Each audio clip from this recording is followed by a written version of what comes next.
कहानी 4 आने का हिसाब।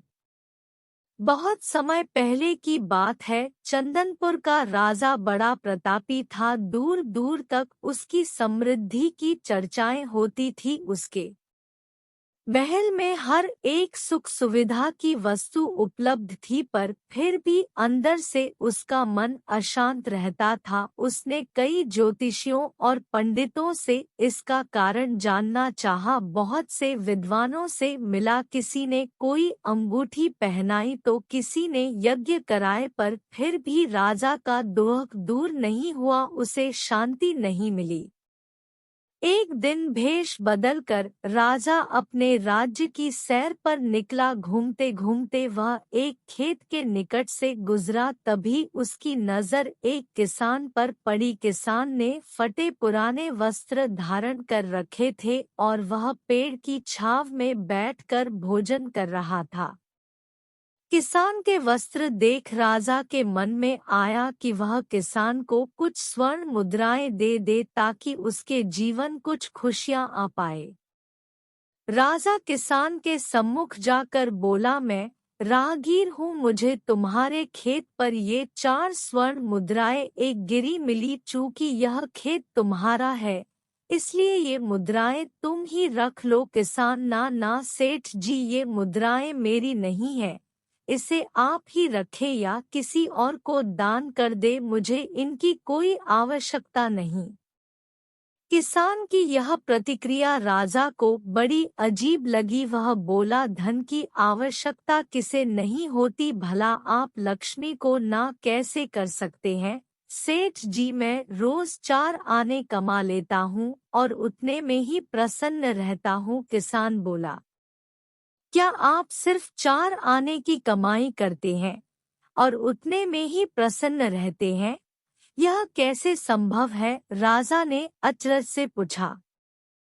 सेठ जी, किसान बोला, प्रसन्नता इस बात पर निर्भर नहीं करती कि आप कितना कमाते हैं या आपके पास कितना धन है। प्रसन्नता उस धन के प्रयोग पर निर्भर करती है।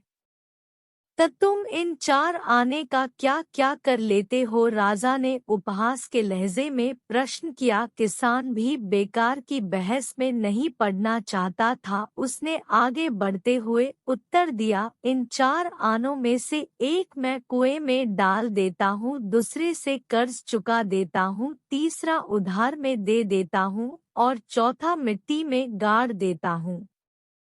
राजा सोचने लगा। उसे यह उत्तर समझ नहीं आया। वह किसान से इसका अर्थ पूछना चाहता था, पर वो जा चुका था। राजा ने अगले दिन ही सभा बुलाई और पूरे दरबार में कल की घटना कह सुनाई और सबसे किसान के उस कथन का अर्थ पूछने लगा। दरबारियों ने अपने अपने तर्क पेश किए, पर कोई भी राजा को संतुष्ट नहीं कर पाया। अंत में किसान को ही दरबार में बुलाने का निर्णय लिया गया। बहुत खोजबीन के बाद किसान मिला और उसे कल की सभा में प्रस्तुत होने का निर्देश दिया गया। राजा ने किसान को उस दिन अपने भेष बदलकर भ्रमण करने के बारे में बताया और सम्मान पूर्वक दरबार में बैठाया।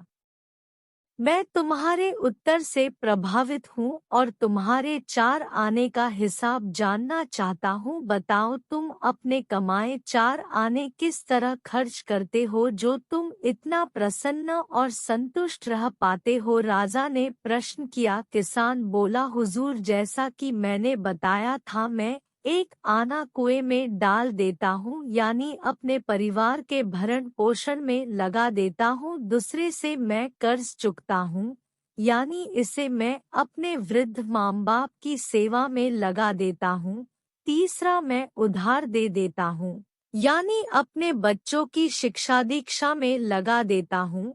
और चौथा मैं मिट्टी में गाड़ देता हूँ, यानी मैं एक पैसे की बचत कर लेता हूँ ताकि समय आने पर मुझे किसी से मांगना ना पड़े और मैं इसे धार्मिक, सामाजिक या अन्य आवश्यक कार्यों में लगा सकूं।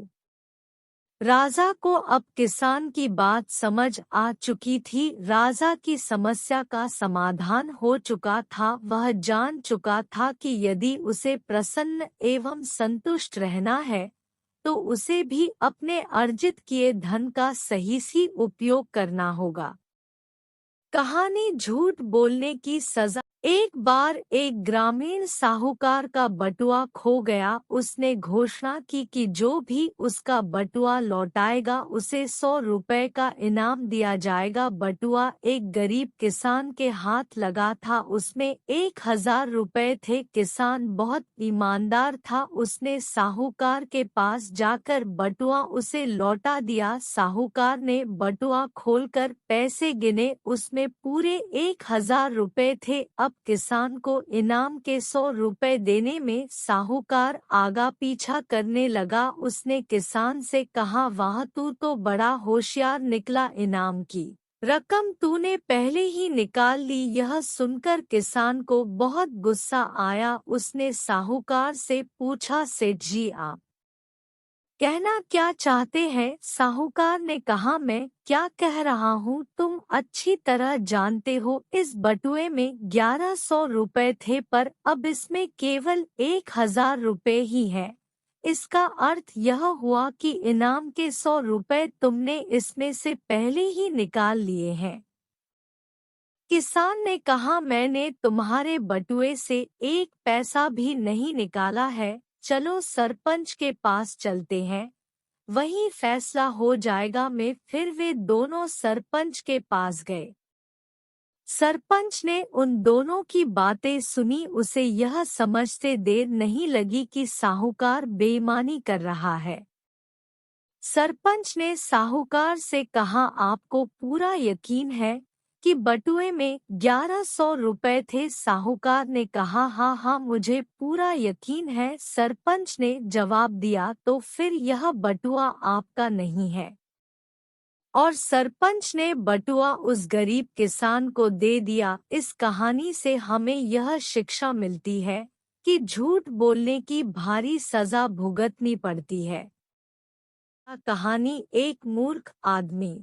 एक गांव में एक मूर्ख आदमी रहता था। गांव के छोटे छोटे बच्चे उसका मजाक उड़ाते थे। वह लाख चतुर बनने की कोशिश करता पर कोई न कोई उसे मूर्ख बनाता रहता। एक दिन वह अपने घोड़े और बकरी बेचने बाजार जा रहा था। वह घोड़े पर सवार था। उसने बकरी के गले में घंटी बांध रखी थी। रस्सी का एक हिस्सा बकरी के गले में, दूसरा हिस्सा घोड़े की पूंछ से बांध रखा था। मूर्ख जानने वाले कुछ ठग उसका पीछा कर रहे थे। उनमें से एक ठग ने बकरी के गले से घंटी खोलकर घोड़े की पूंछ में बांध दी। इसके बाद बकरी को लेकर रफूचक्कर हो गया। घोड़े की पूंछ पर बंधी घंटी बजती रही और मूर्ख यही समझता रहा कि बकरी उसके पीछे पीछे आ रही है।